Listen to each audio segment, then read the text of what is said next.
So how and why crypto? Oh God, I hate doing presentations. Crypto. I want to let you know why I love crypto, and I'm going to show you the tools and platforms I use to keep up to date with what's going on. So most of this video is going to be a screen share and a little bit of a slide presentation. I made some slides to kind of take you through some of the key reasons why the current internet boom in the blockchain, decentralized information, or Web 3.0, is perfectly timed, both culturally and technologically, for what's going to happen with our online world, building what they're calling the metaverse. So let's jump straight into it. I'm going to screen share now. We're doing it. This is exciting. I'm not going to do maximum view because I want to be able to scroll and do these tabs. There's a few things I want to show you today. So bear with me in this miniaturized version, talking about our digital citizenship. So what that means to me is the fact that our online lives are becoming a bigger and bigger part of our interaction as a community. And there's downsides and upsides to that. Of course, it means that anyone anywhere with an internet connection can participate, which is awesome. But it also means that we become these little digital people which spend a lot of time on technology and not enough time out in nature. So I'm fully aware of that. But just for this presentation, let's just go fully into the euphoria of technology, technophiles rather than technophobes, and saying, cool, personal responsibility, lead a balanced life. And for your digital portion, whatever you attribute, let me tell you about the metaverse. So for a long time, we artists as dreamers, whether it be books or movies or comics, have talked about this sort of cyberpunk futurist version of an internet where, like in this movie Hackers, it was a 3D world. You could literally cruise down the road. And it was, I guess, like a version of Second Life, maybe, if you know what that sort of game is, where you can you can have a digital twin living in this 3D world. More recently, there was a book that came out and they made a movie about it called Ready Player One, which once again extrudes the flat experience of the internet into this three-dimensional world.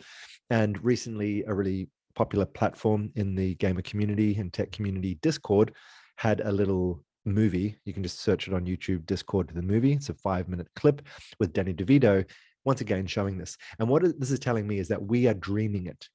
I really believe that we live in a story-based culture, and that is passed down through literally storybooks, passed through our news, our social interactions, and all that kind of thing. But we are telling ourselves, this is coming, this is happening. And no longer is it just a futurist dream, it's something that we actually have the technology now to execute.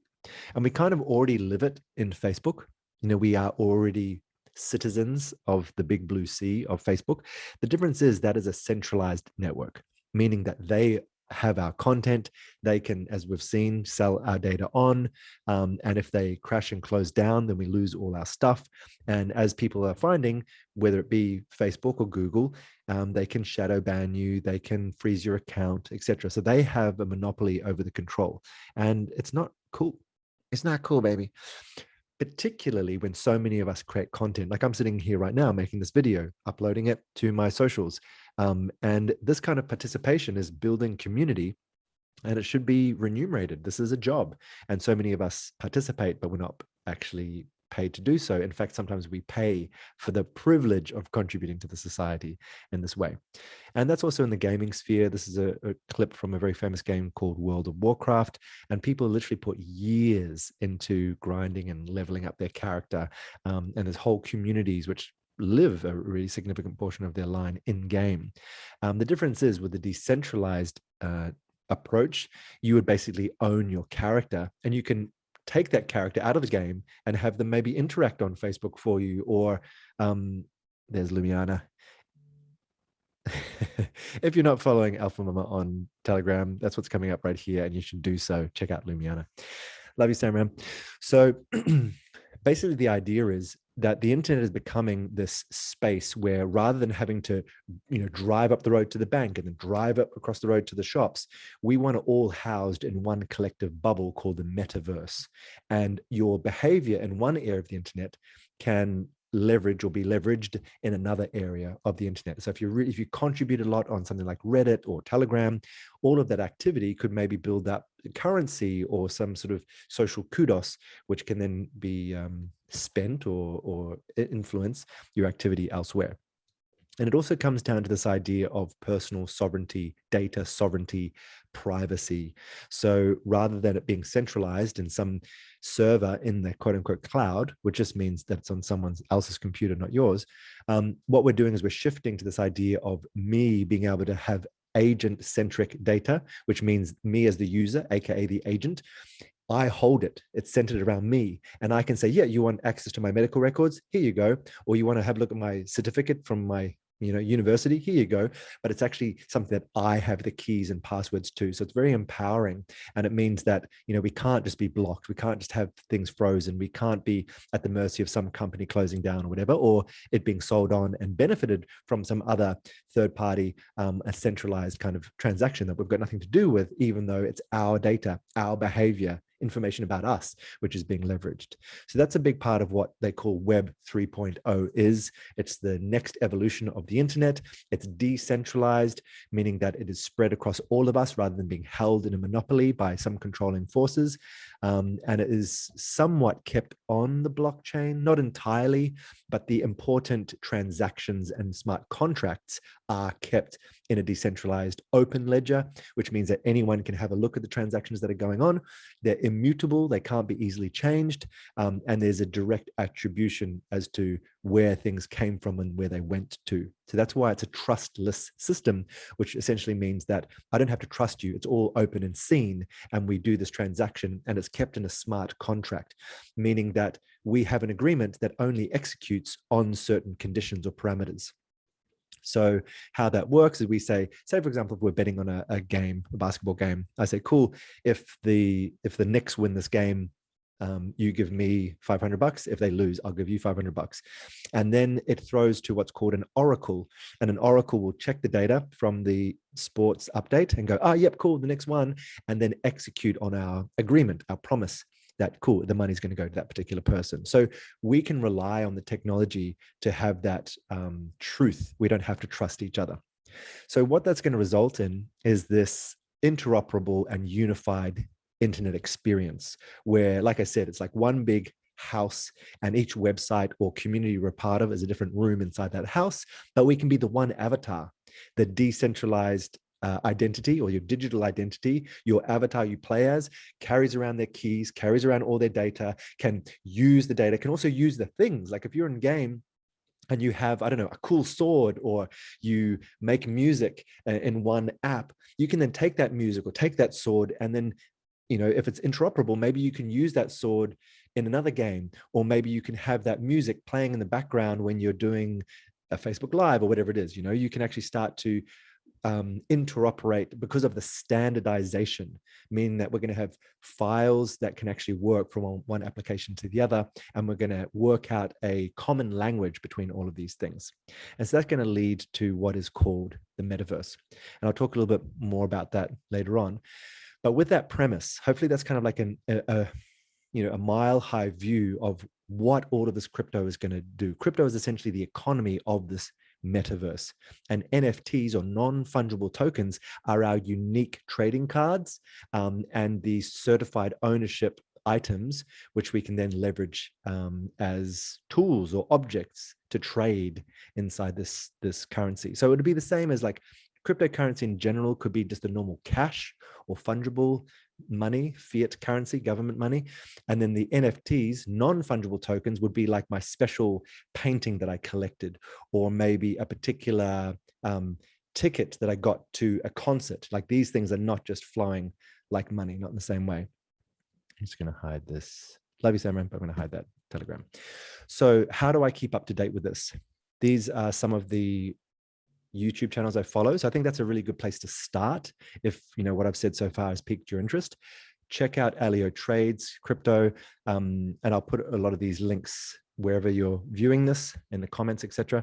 Eventually, I want to also have one page, and I will create that on openworldarcade.com. I'll let you know when that's ready. And this will be a summary of all the stuff I'm going through. But Alio Trades is really great, particularly if you're interested in gaming and the NFT, aka collectible digital art space. Another person I follow is Invest Answers. This is more from the kind of economist and mathematical perspective on the marketplace and getting regular daily updates on that.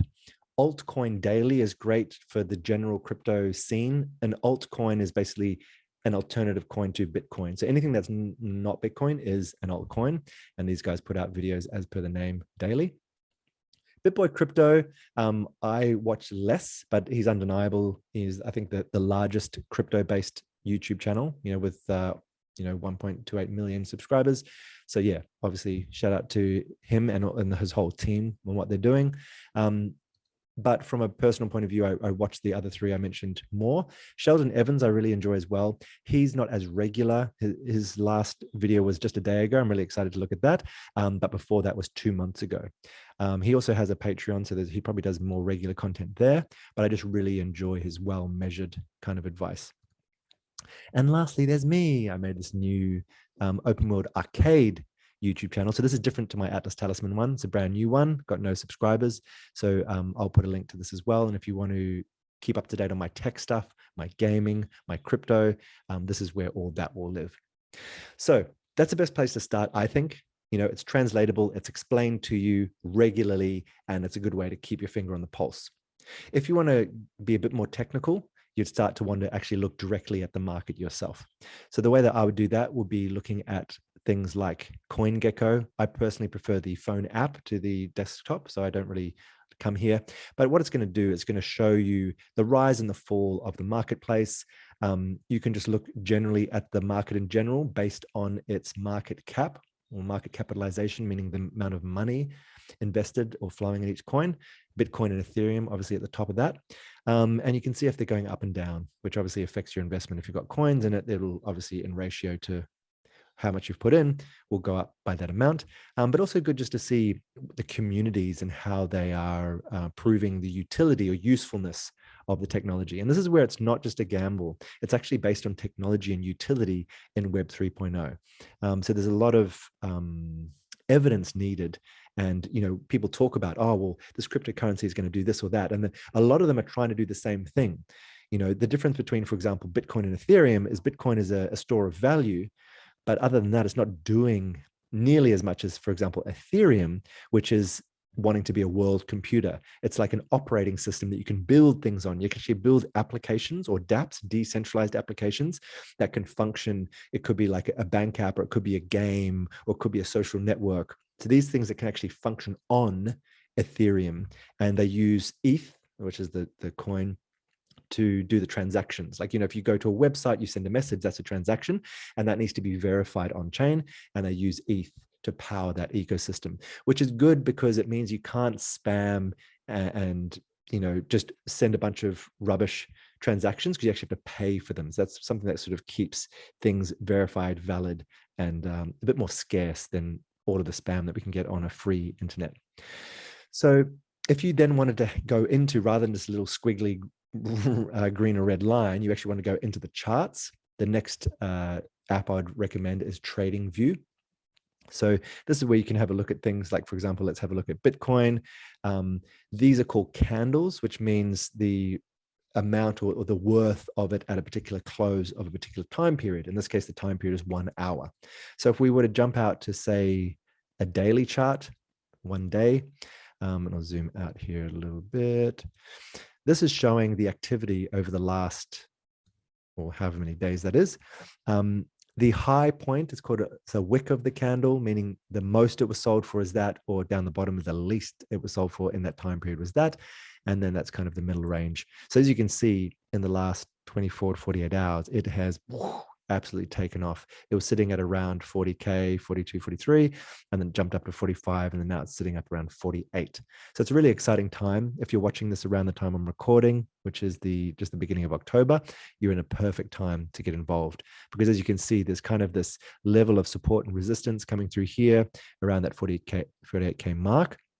And then predictions are from people much more educated in finance and crypto than me that we're looking at a bull run, which means like a favorable increase in value between now and either the end of the year / beginning of next year. So it's a good time.